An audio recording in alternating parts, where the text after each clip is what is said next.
هەرچقاسی هینجی ژنێن کورد و جیهانێ نەگەیشت بن مافێن خۆیان ڕەواژی لێ پشتی کەد و خەباتەکە بێوەستان ji aliyê jinan ve ji sala 1990 û bişûn de roja heştê adarê wek roja cîhanî ya jinan tê pîrozkirin.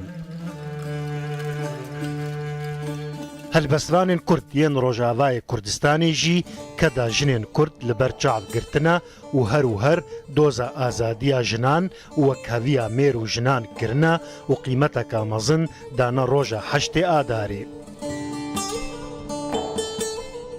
Seydayê Cegerxwîn wek helbestvanekî alîgirê azadiya jinê û wekheviya di navbera jin û mêrên Kurd de vê rojê pîroz dike û di dîwana xwe ya duyem Sewra Azadî de ku çapa wê ya yekem sala 1954 li Şama paytexta Sûriyê derket û çapa wê ya duyem jî sala 2011 li Stenbolê derket bi navê Heştê Adarê Cejna Jinên Demokrata helbestekê dinivîse û wiha tê de dibêje. Heştê Adarê roja me hilat cejna jinaya jinên demokrat vê roja pir xweş roja dilşadî roja serbestî gerden azadî qeyda lingê me wê rojê şikand ew çaroka reş me girt û çirand şahî û govend dîlan û mizgîn destên hev girtin ji Çîn ta bi Çîn em bûne wek hev tev de jin û mêr li me zû derket ev roj û stêr.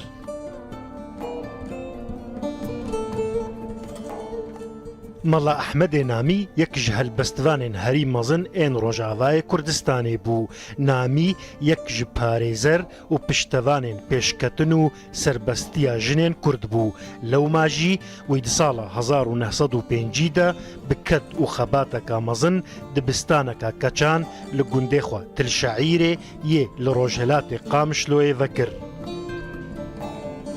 Namî di dîwana xwe ya daxwaznameyê de ku cara yekem di sala 1986 de li Swêdê hat çapkirin û ji nav weşanên roja nû derket û çapa duyemîn jî di sala 1989 de li Beyrûta paytexta Libnanê hat çapkirin Surûda xwe ya bi navûdeng Neşîd û Gaziya Keçan hûnand ku tê de wiha dibêje.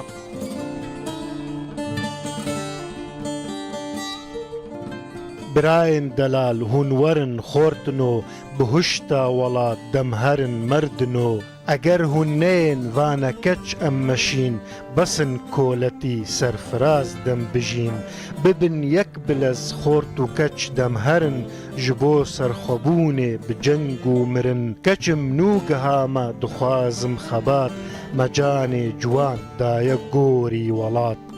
Besa Mustafa Rûda.